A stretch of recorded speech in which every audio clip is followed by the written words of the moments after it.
Bom, vamos começar o nosso estudo. Moisés, que é o item na sequência daquele que nós estudamos na semana passada, é o que os espíritos tratam aqui. Então diz no item 2, há duas partes distintas na lei de Moisés, na lei mosaica, né? A de Deus e a que foi elaborada por ele, disciplinar. A primeira, vinda de Deus, invariável, imutável, assim como o Criador, e a segunda, adaptada ao tempo, aos costumes e às pessoas, né? Para a gente entender inicialmente essa afirmação que eles fazem, que os espíritos fazem, primeiro, como eu falei no outro estudo, a palavra Torá, ela tem um significado diferente para o hebreu e para o povo judaico e para aqueles aos quais o evangelho se destinou, porque estava escrito em grego. Quer dizer, Torá em hebraico, quando o judeu ouve essa palavra, ele a entende com o seguinte significado: ensinos, ensinamento ou a doutrina de Moisés. Eles não entendem como lei. A palavra que depois foi utilizada para designar a Torá, quando o Evangelho foi escrito no grego koiné, foi nomos, que significa lei. Então, quando nós lemos aqui hoje, né, porque é o que nós temos veio do grego, a gente fala lei de Moisés e tal. Mas no contexto original daquele grupo, não é assim. Eles entendem como ensino de Moisés. Isso é importante porque é que dá a base para a gente entender essa separação que há entre a lei divina e a parte instituída pelo próprio Moisés. Um outro ponto é uma coisa que está no Evangelho de Mateus, no capítulo 23. Jesus fala... só fazer essa rapidinho para a gente entender o que é essa separação que existia à época de Moisés, instituída por ele mesmo. Jesus diz assim lá, falando para o povo, os escribas, capítulo 23 de Mateus, os escribas e os fariseus sentaram na cadeira de Moisés. Portanto, ouvi e observai, mas não façais como eles, porque colocam fardos pesados para os outros carregar, enquanto eles não movem uma palha, alguma coisa assim, tá? Mas eu não sei se tem nos outros evangelhos essa referência, mas de Mateus foi o único que eu vi até agora, que ele fala cadeira de Moisés. O que é isso? A cadeira de Moisés, a época, né, em que ele legislava com o povo, foi um sistema judiciário que ele mesmo estabeleceu. Tá? E nesse sistema ele separou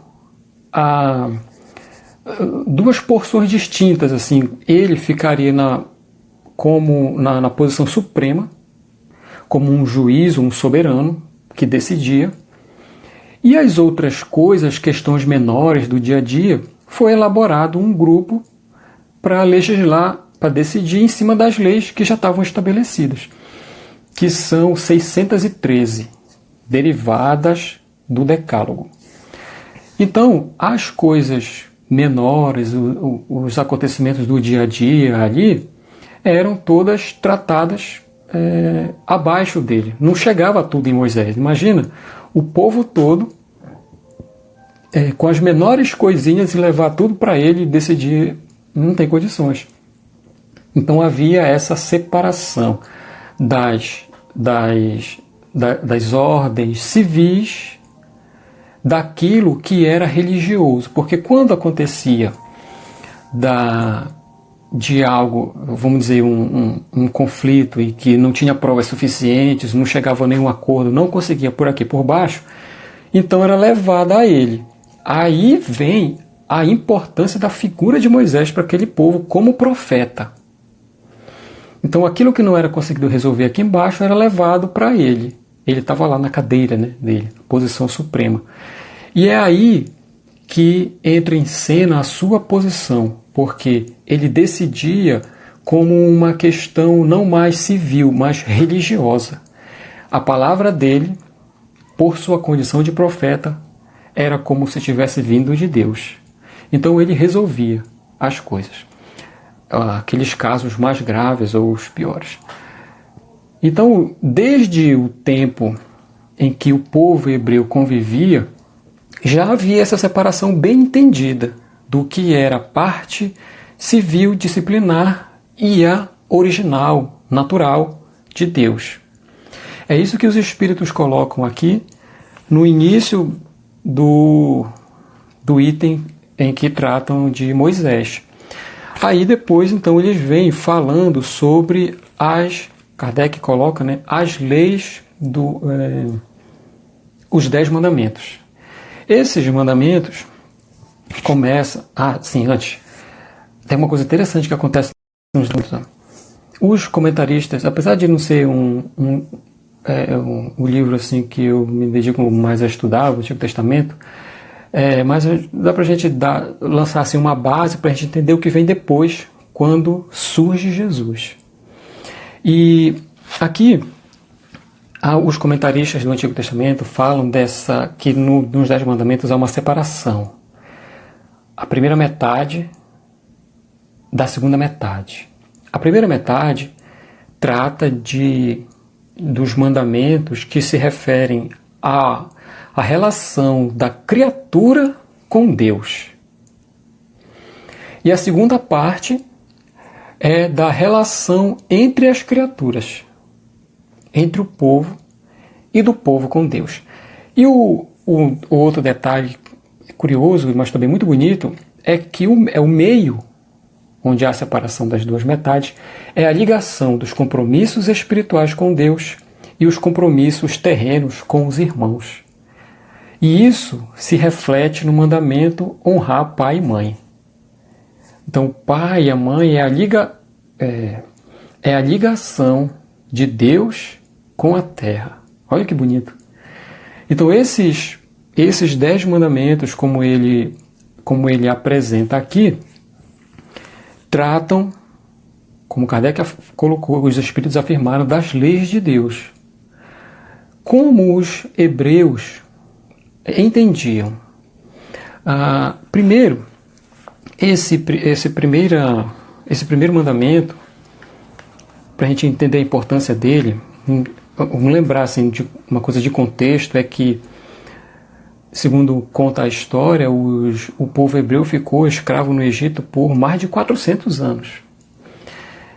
400 anos vivendo em um contexto religioso multifacetado, politeísta, de muitas práticas, adorações, ritos, etc. Eles vivem lá nesse meio, apesar de já ter a crença no Deus único, porque vem de Abraão. E eles vivem esse meio lá.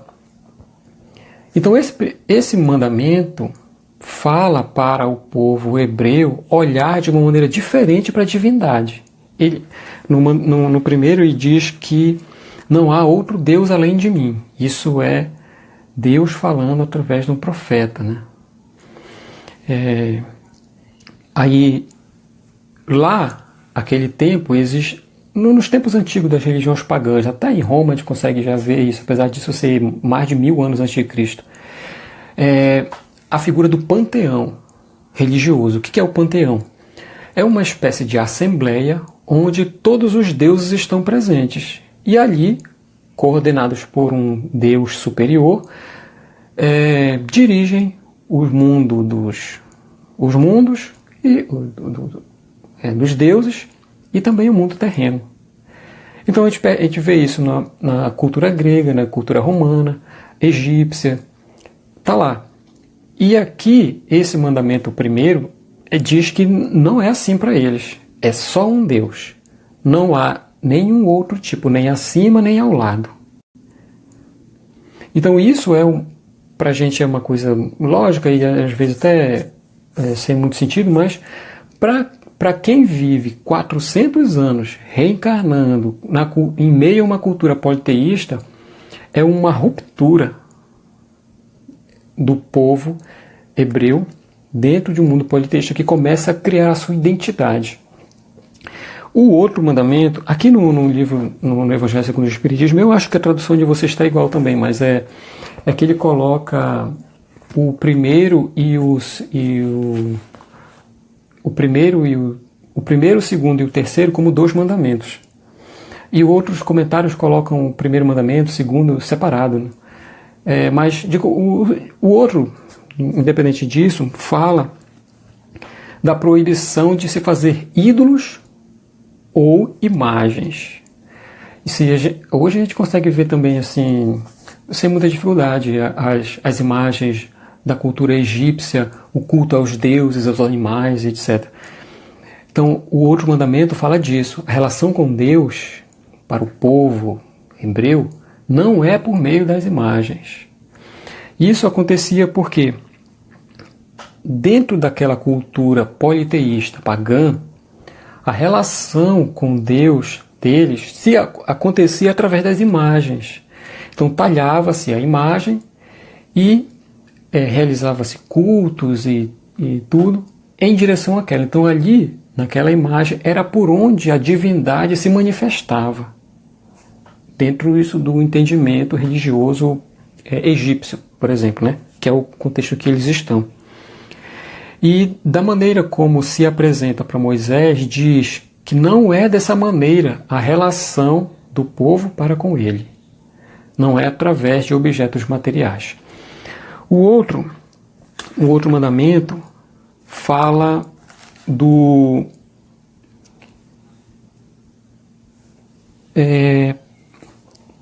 não falar em vão o nome de Deus. Que como uma determinação, uma tentativa de minar, né, a prática de fazer encantamentos ou feitiçarias, conforme se entendia, utilizando-se de um nome superior, clamando a algo superior para fazer ou para incorporar ali na sua vontade o seu desejo de fazer alguma coisa. Então, a divindade não é objeto sujeita à vontade da criatura. Então, não se deve, segundo esse mandamento, tomar em vão o nome com esse objetivo de manipular a divindade. É igual, eu acho assim, tá? Mas é particular. Eu acho que é igual, como acontece hoje, que às vezes a gente não quer, assim, no Evangelho tem uma passagem dessa também, depois eu comento. Às vezes a pessoa faz um mal pra gente, mas a gente não quer revidar, a gente não quer dizer nada, mas a gente diz assim, Deus está vendo. Eu não vou fazer nada, mas isso assim, é como se estivesse assim no plano de fundo da mente, né? Fala assim, eu não vou fazer nada, mas Deus está vendo, Ele vai te castigar e dar o que tu merece por estar me fazendo algum mal. É uma maneira de, como é apresentado aqui, tomar o nome em vão de Deus. É uma tentativa de manipulá-lo para colocá-lo ao seu favor. Assim como acontece numa passagem que o discípulo vai, um discípulo ou alguém, não recordo bem, vai até Jesus e fala, Senhor, fala para o meu irmão dividir a herança, alguma coisa assim, comigo, eu não sei bem a história. Ele vai até Jesus porque julga que ele tem uma autoridade para mandar no outro, utilizando do Cristo como objeto do seu desejo. Então esse item, esse mandamento fala dessa proibição de falar, né, tomar o nome santo de Deus para o povo em vão. O outro fala do sábado. Esse é muito interessante porque ele diz, o mandamento diz que o mandamento estabelece, na verdade,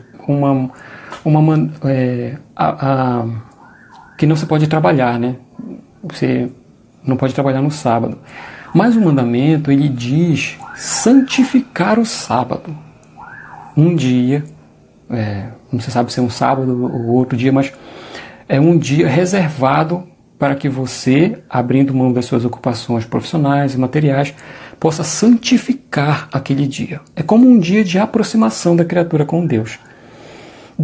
Depois, quando Jesus surge, ele pratica isso aqui de uma maneira que quem está com ele não entende, acha que ele está desrespeitando a lei, porque até hoje talvez se tenha um entendimento de que o sábado é um dia de descanso. Não é dia de descanso, não é um dia de trabalho, mas é um dia para você santificar as suas ações, segundo o mandamento. Então assim se entendia o povo judeu em relação a esse mandamento. O outro é o honrar pai e mãe. O honrar pai e mãe, ele tem uma importância, além dessa que eu comentei no início, que é a ligação das obrigações da criatura com os seus irmãos e com Deus, tá? Mas aqui tem um outro objetivo mais profundo, com vistas ao futuro, porque trata de aquele momento em que Moisés recebe esse mandamento, é uma aliança, que é chamada, né? A aliança é um compromisso de Deus com o povo. Só que imaginem se as pessoas recebessem de Moisés, os homens, os adultos, e as crianças, né, os filhos, os descendentes, ignorassem isso. Então, o honrar pai e mãe tem esse objetivo, que é de fazer com que essa aliança dure, que ela vá passando de geração para geração. Então, os filhos honram e respeitam a tradição e a herança dos pais. E assim é que os ensinamentos de Moisés vão passando. E é quando se fortalece essa ideia de família dentro do mundo judeu, que até hoje é muito forte. Ou até mesmo o conceito da raça, como alguns chamam, né? Então tinha esse objetivo, preservar os ensinamentos para que eles fossem passados. Também outras coisas que eram bem explícitas, por exemplo, a proibição de o filho bater nos pais, de amaldiçoá-los. E outra coisa também muito, muito importante, que é de negligenciar os idosos. Esse mandamento falava disso. Os filhos não devem negligenciar as necessidades dos pais e providenciar um sepultamento digno para eles. É em relação a esse mandamento aqui, que tem uma passagem no Evangelho lá na frente, que uma pessoa vai até Jesus, Jesus chama para ele seguir. Aí ele fala: Senhor, deixa primeiro eu enterrar meu pai. Isso, ele não está dizendo que ele tem que ir no velório do pai dele. Isso é uma expressão idiomática que representa o respeito a esse mandamento, que significa assistir ao pai na velhice, ou à mãe, né, aos pais na velhice. E isso demora, eles chamavam enterrar o pai, mas isso é coisa que demora 10, 20 anos. Então aquele candidato a discípulo está dizendo: espera, Senhor, eu vou, mas espera que daqui a 20 anos eu vou lhe seguir. Então é uma referência a esse mandamento aqui. Depois, o outro mandamento é o de não matar. Esse não matar parece uma coisa óbvia assim, mas tem que estar, né? Tem que estar lá. Ele fala não só como normalmente se entende de como um assassinato, né? Mas é a proibição de matar e também da pessoa ser morta. Então o sétimo mandamento, continuado aqui, é sobre o adultério, não adulterar. Ele tem uma aplicação, a ideia dele é a preservação da família. Apesar de as ideias assim, elas terem uma tendência a levar à proteção do homem em si, mas esse mandamento ele dizia, ele está direcionado para a manutenção da integridade familiar. Por quê? O povo, a sociedade judaica entende, ou naquele momento, né, entende que a família é a base do povo, é a célula da sociedade, como se hoje diz. Mas se a família degenerasse, se ela se perdesse, toda a comunidade viria a se perder também. E assim a aliança com Deus. A mulher, na cultura judaica, diferentemente de outras culturas, na cultura judaica, ela é uma extensão do homem, tá? Ela não é uma propriedade do homem, como acontece em outras culturas, mas na Bíblia, acho que a gente pode dizer assim, a mulher, a esposa, ela é uma extensão do homem. Então qualquer dano, qualquer coisa que aconteça a ela, reflete no pai da família, né? Que é a representação perante a sociedade daquela célula. E essa proibição do adultério tem vistas a isso, a manter-se a harmonia, tanto quanto possível, da família, não do casamento, da família.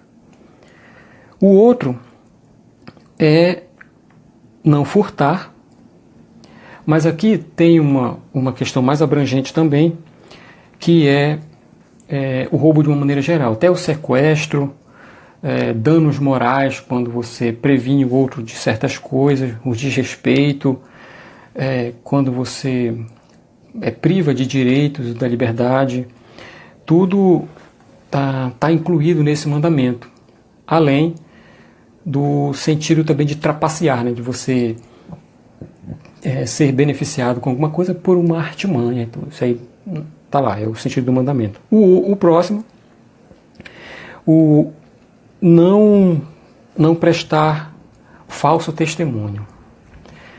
É uma das coisas primordiais na sociedade judaica é o testemunho, porque ele deriva diretamente da integridade da pessoa. E quando uma testemunha fala, aquilo é tido como verdade, porque pressupõe-se a honestidade, visto o atendimento ao mandamento. Quando havia uma disputa, né, de um tribunal, alguma coisa assim, a voz da testemunha determinava o veredito, influenciava de sobremaneira a decisão. Daí isso como reflexo do mandamento, a importância que se dá ao testemunho dentro da cultura judaica. Há muitas passagens em que Jesus fala isso, usando essa palavra testemunho. No capítulo 4, quando a gente chegar lá, quando ele está conversando com Nicodemos, falando sobre a reencarnação, vamos mostrar que ele fala disso. Ele diz para ele, você não ouve... ele diz assim, que a gente fala do que nós vimos, do que nós somos testemunha, demonstrando para Nicodemos naquela ocasião que ele está falando a verdade. Então ele está reclamando aqui a lembrança que aquele fariseu tem de que ele fala a verdade.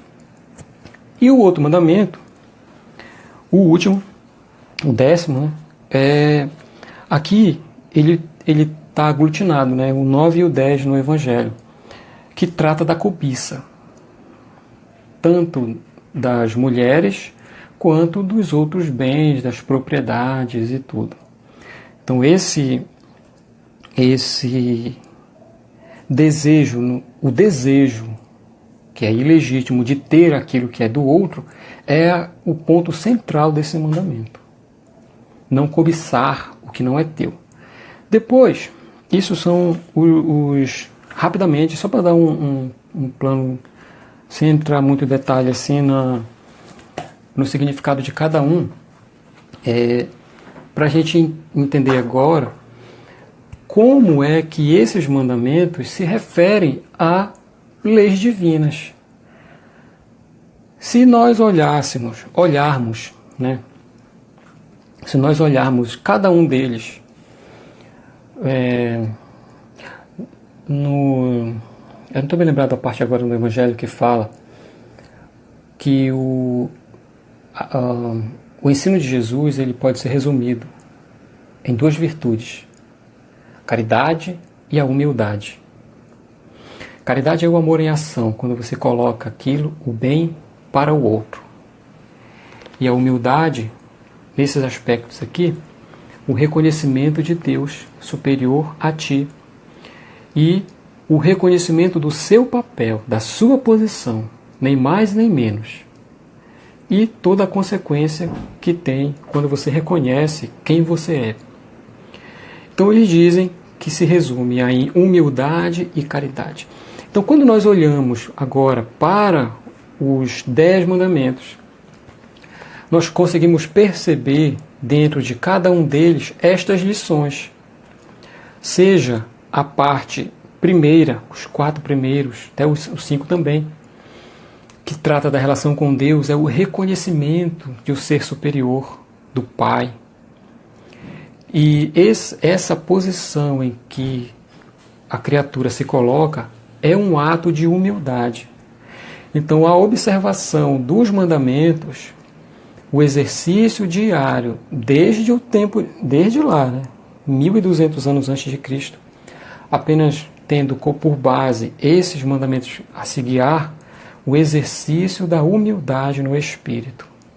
E depois, nos outros mandamentos de não matar, de não furtar, de não cobiçar o que é do outro, está no cerne a caridade, visto que ela é contrária ao egoísmo. Então, quando você combate estes sentimentos, que é de querer para si, seja os objetos da casa de alguém, seja a mulher, como ele coloca aqui, você está trabalhando internamente o seu egoísmo, ou seja, está caminhando na direção da caridade. Assim, nesses pequenos, dentro dos mandamentos, como os Espíritos de Kardec colocaram, está a lei de Deus.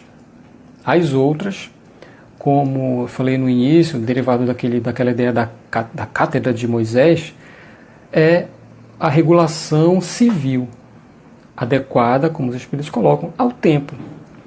Vejam, hoje não há necessidade de o consumo de certos animais, de certas práticas, a aparência, ritos, que estão todas descritos nos livros de Moisés, especialmente no Levítico, são partes disciplinares. Então a disciplina, como se coloca, ela tem um objetivo, que é de trabalhar virtudes, qualidades internas, através da prática. Assim como Emmanuel falou certa vez para Chico, mas eu não sei onde é que está isso, que a disciplina precede a espontaneidade. A obrigação vem antes da espontaneidade. Então é no exercício disciplinar que o povo foi entendendo, o povo, nós, porque exatamente muitos de nós estavam reencarnados lá, foi entendendo como é que se dava, ou quem era esse Deus no seu dia a dia. Então essa é a primeira parte imutável que Moisés estabeleceu, recebendo do mundo espiritual de Deus, porque tudo tem origem nele, mas certamente por um outro espírito, porque conforme está lá no livro dos Espíritos, a atuação dos espíritos na natureza, Deus não age diretamente na matéria, para isso ele tem os seus prepostos. Recebeu então as leis, as tábuas da lei, em pedra, como diz a tradição, demonstrando um aspecto da divindade, um lado de Deus. E isso se refletiu depois nas leis disciplinares, as 613 que são conhecidos, que regulam a vida no dia a dia e as relações entre os hebreus, judeus e entre eles e os povos de fora. Essa questão, ela é, como eles colocam no finalzinho aqui do parágrafo, que trata desse item Moisés, era necessário que ele estabelecesse a autoridade para que funcionasse. E a autoridade de Moisés, ela está assentada na ideia de profeta que nós falamos no último estudo, como uma representação ou como uma autoridade divina na terra. Lá, quando as questões eram levadas a ele, ele se utilizava dessa prerrogativa de estar em ligação com Deus e determinar qual era a sentença da disputa daquele momento. Então essa autoridade que ele tinha decorria da sua posição de profeta. Só para lembrar, o profeta lá no conceito judaico do Novo Testamento, do Antigo também, é aquela figura humana que recebe a mensagem de Deus e transmite ao povo. Deus fala ao povo através dele. Então tudo que o profeta fala tem autoridade, tem significado. É por isso que quando Davi ele é coroado rei, porque vejam, o rei ele é soberano, ele é o soberano na terra, não tem ninguém acima dele. Mas se não tem ninguém acima dele, quem é que dá autoridade para ele? Daí é que vem a ideia, a função do profeta. Lá, quando Davi é nomeado, é o profeta Samuel, eu acho, que derrama o óleo na cabeça dele. É o processo de unção. Então ele passa a ser um ungido naquele momento, ou um Cristo, um Messias, né, na língua hebraica. Então a autoridade do rei, ela é soberana sobre o povo, não há ninguém na terra acima dele, e essa autoridade ela tem a anuência divina, representada ali na cerimônia pelo profeta. E isso é uma coisa interessante, porque depois essa ideia ela permanece até hoje. Quem lembra, quem conhece a história, mas também é porque ela está contada no livro de Humberto de Campos, eu acho que é Contos e Apólogos, não me lembro, mas é que ele fala de Kardec e Napoleão. Conta a história do planejamento e tal, de Napoleão, que ele vinha para preparar o terreno, e depois vinha Kardec com as ideias, preparar o terreno das ideias novas e para Kardec. Aí, só que depois ele se desvia da sua missão, né, como já se sabe. Aí o que é que ele faz? Napoleão. Ele se autoproclama imperador da França. Ele mesmo achou que tinha o poder suficiente. Aí o que aconteceu? Me parece que isso acontece no início do ano, em 1804. Aí, em março, por ali, se eu não me engano. Aí em outubro, nasce Kardec. Só que lá no início, quando ele se autoproclamou, ele estava sozinho. Ele mesmo disse que a partir daquele momento ele ia ser o imperador. E assim aconteceu. Só que depois, lá no final do ano, quem vai coroá-lo imperador é o Papa Pio III, eu acho. Eu estou bem certo dessa referência não, mas o importante é que a gente dê a ideia. É o Papa que vai coroá-lo. Por quê? Qual é a ideia aqui? É que ele pode dizer que qualquer um pode dizer, eu sou imperador agora. Mas onde ele colocava a autoridade? Na figura religiosa. Porque até então, a presença da autoridade religiosa simbolizava que havia o beneplácito divino naquele império que começava. É como se Deus, isso é entre aspas, está bem grande, é como se Deus estivesse o autorizando a ser o imperador através do Papa, que é a figura religiosa mais importante naquele momento. Só que é um pouco diferente porque ele na verdade não é o profeta mais. Mas ainda hoje a gente não é difícil ver certas ideias e grupos se associando a figuras religiosas com outros objetivos naturalmente, mas também com esse, talvez até no inconsciente, de trazer a imagem de uma aprovação do céu. Então é assim que estava assentada a autoridade de Moisés, porque ele era o representante ali daquele povo que havia entrado em contato com Deus Deus havia entrado em contato através dele para falar ao povo e apresentar-se. Porque até aquele momento já se entendia um Deus único, já se acreditava, etc. Mas é a partir daqui que Deus começa a se mostrar como Ele é. E é por isso que se coloca assim, com bastante propriedade de como os ensinos de Moisés se concentram a mostrar a face de justiça de Deus. Mas como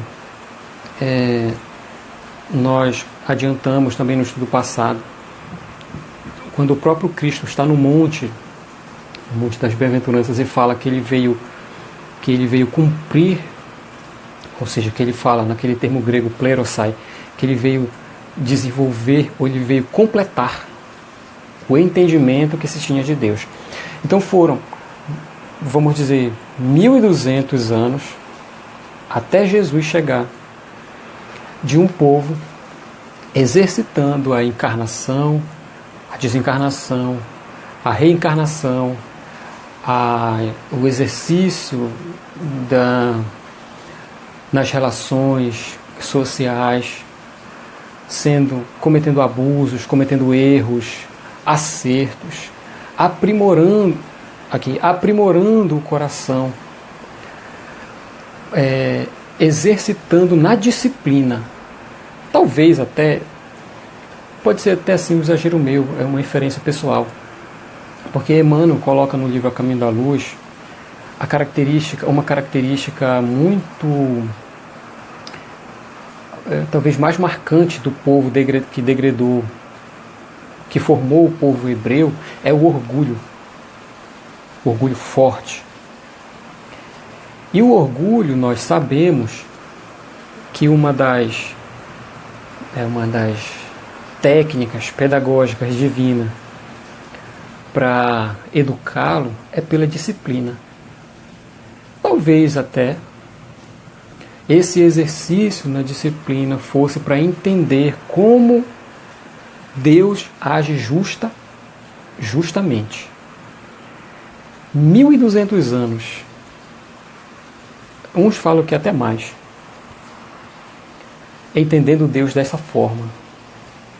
Só que, conforme ele mesmo colocou, nós falamos na semana passada, e aqui é a entrada. Kardec e os espíritos lançam assim, como quem lança um tapete na explicação para a chegada de Jesus. Moisés precisou estabelecer uma autoridade divina pelo até temor, algumas vezes a imposição, como sendo ele a última palavra, mas pela dureza dos espíritos.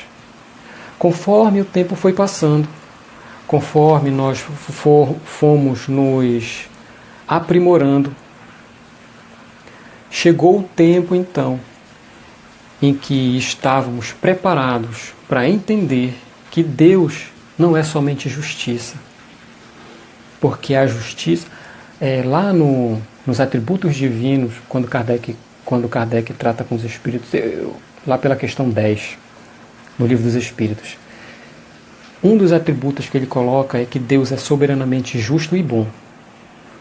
E esse atributo é ao mesmo tempo, ele é justo e bom ao mesmo tempo. Ele não é justo, e em outro momento ele é bom. A justiça ela anda com a bondade, com o propósito de educação da alma para elevá-la a Ele. Assim, chegou o momento, entendeu o Pai, que estávamos em condição de conhecer esta outra face sua, que é a do amor, ou a da bondade, como Kardec colocou. E esse mensageiro, aquele que veio trazer a face de amor de Deus, mostrando que só justiça, quando ela é aplicada, só justiça, ela pode se caracterizar como crueldade. Mas quando ela é colocada ao lado do amor, é que nós conseguimos perceber a grandeza de Deus, das suas qualidades sublimes, quando trata dos filhos. Quando o espírito é muito duro, renitente, olha como acontece. No seu processo, o amor de Deus, ele se manifesta através da sua justiça, aplicada disciplinarmente, porque tem vistas ao despertar do espírito.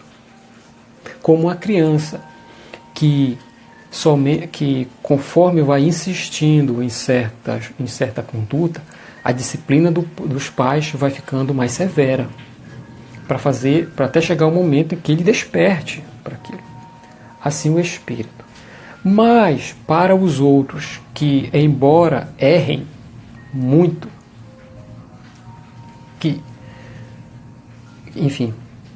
mas que por outro lado se esforçam, colocam toda a sua energia na encarnação, se entregam, por mais que não consigam, fazem, se esforçam, buscam, embora falhem, a justiça divina se apresenta como misericórdia, porque ele reconhece o esforço que o filho está fazendo. É assim que quando Jesus chega, ele vem para mostrar essa outra face, a do perdão, a da caridade, a da compreensão, a da humildade, de uma maneira mais ampla, a da abnegação. E isso ele começa então a mostrar. O que ele faz, na verdade, é demonstrar aquilo que é Deus, para que nós, enquanto povo, possamos compreender de uma maneira, agora, através dele, maior a divindade. Primeiro ela se apresenta a Moisés, e depois, através do decálogo e depois do exercício disciplinar, e depois com Jesus, através da lei de amor, a lei proclamada no Monte das Bem-aventuranças. Está tudo lá. E assim é que, através do Cristo, porque seria preciso que, se Deus quer mostrar uma das suas faces, que é de amor, seria preciso um espírito que estivesse em sintonia com ele. Um espírito puro, como da ordem de Jesus. Um Cristo, como fala Lacordaire na Revista Espírita. Um Cristo. Por isso que em muitas ocasiões ele fala: eu e o Pai somos um. Se conheceis a mim, conhecereis também meu Pai. Então ele está colocando como ele, nas suas atitudes, está representando a Deus. E, em consequência disso, como nós devemos também nos comportar e agir para estar em sintonia com Deus. Assim é que ele começa a demonstrar essa outra característica de Deus, apoiada nos ensinos de Moisés. Porque como ele fala lá naquele versículo que a gente estudou, ele se apoia na lei que vem de Deus, através de Moisés e que veio através dos profetas, vive de acordo com ela e amplia o entendimento que se tem acerca de muitas coisas. É assim, esse é o plano de fundo que os Espíritos colocam aqui nessa parte, que fala de Moisés, preparando o nosso entendimento para o papel de Jesus, porque ele começa a mostrar a missão de Jesus, não simplesmente que ele aparece, que ele é um Espírito elevado, mas a sua missão, a partir da continuidade das revelações com Moisés, com ele, e mais na frente, como nós vamos ver depois, com o Espiritismo. Eu estou vendo aqui que o nosso tempo já está quase para chegar, e que é no máximo 1 hora a live, né? E só que é o seguinte, eu Eu tinha programado para falar também do Cristo, porque ainda não entrou aqui, né? Eu acho que eu me empolguei muito em Moisés aqui e não vai dar tempo. Mas, o que vocês acham que a gente faz? Então, vamos encerrar aqui, terminando essa parte, entendendo o papel de Moisés. E aí na semana que vem, vamos marcar na segunda-feira, o mesmo horário, 8 horas. Espero que esteja bom para vocês esse horário. E aí a gente explica um pouco mais sobre esse item do Cristo, para entender o que é o Cristo, quem é Jesus e o Espiritismo. Vamos fazer esses 2 itens na semana que vem. E espero que vocês tenham gostado. Eu vou encerrar por aqui. E depois, se alguém quiser deixar alguma pergunta aqui, algum comentário de como foi, ou depois também lá no Instagram mesmo. E aí na semana que vem a gente continua falando sobre Jesus, sobre o Cristo.